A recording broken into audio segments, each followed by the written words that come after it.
একটা ছেলের সাথে বাবা মায়ের সম্পর্কে না অনেক বড় একটা স্বার্থ থাকে।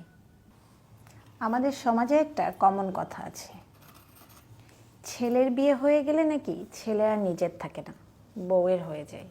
কিন্তু মেয়ের বিয়ে হয়ে গেলে মেয়ে কখনোই পর হয় না।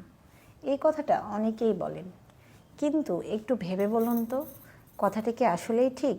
আসলে কি জানেন, আপনি যদি মেয়েকে বিয়ে দেন তাহলে মেয়ের থেকে রিটার্ন কিছু চান না। মেয়ে সুখে থাকলেই আপনিও সুখী।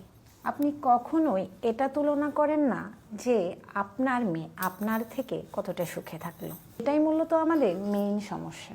আপনার মেয়ে যদি আপনার থেকে 10 গুণ সুখে থাকে, ভালো থাকে, সেটা দেখে আপনিও 10 গুণ বেশি খুশি থাকেন বা ভালো থাকেন। আপনার মেয়ের জীবনে যদি কোনো সমস্যা আসে তাহলে সেটাকে নিজের সমস্যা মনে করেন। মেয়ে সুখে না থাকলে আপনিও সুখে নেই। সামর্থ্যর বাহিরে গিয়েও মেয়ে জামাইকে সাহায্য করেন। অথচ ছেলের ক্ষেত্রে পুরাই উল্টা। আপনি ছেলের পিছনে যত খরচ করেন আর ভাবেন যে একটা সময় যে ছেলে এর বিনিময়ে কিছু দেবে। অনেক সময় অনেক বাবা মা দাবিও করে বসে, মনেও করিয়ে দেয় যে তোর পিছনে এত টাকা খরচ করছি।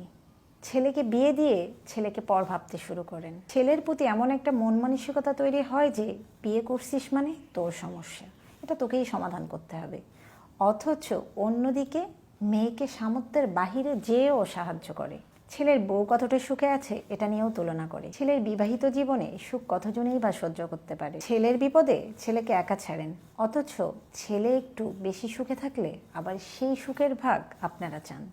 আবার মেয়ের কাছ থেকে কোনো কিছু আশাও করেন না, দায়িত্বও আরোপ করেন না। মেয়ে যদি 5% পরিমাণও কিছু দেয় তাহলে আপনি সেটাকে অনেক কিছু ভেবে নেন যে মেয়ে আমাদের কথা কত ভাবে।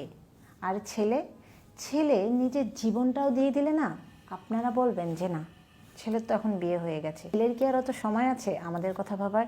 ছেলে তো তার বউ বাচ্চাকে নিয়ে ব্যস্ত। মেয়েকে পড়াশোনার পর মেয়ের বিয়েতে আবার 10 লক্ষ টাকা খরচ করার পরেও আপনারা মেয়েকে কখনোই বলেন না যে তোর জন্য এত খরচ করছি। অথচ সেই আপনারাই ছেলেকে বিয়ে দেওয়ার পর বলেন তোর জন্য কত কী করছি। কথাটা খারাপ লাগলেও এটাই সত্যি যে একটা ছেলের সাথে বাবা মায়ের সম্পর্কে না অনেক বড় একটা স্বার্থ থাকে।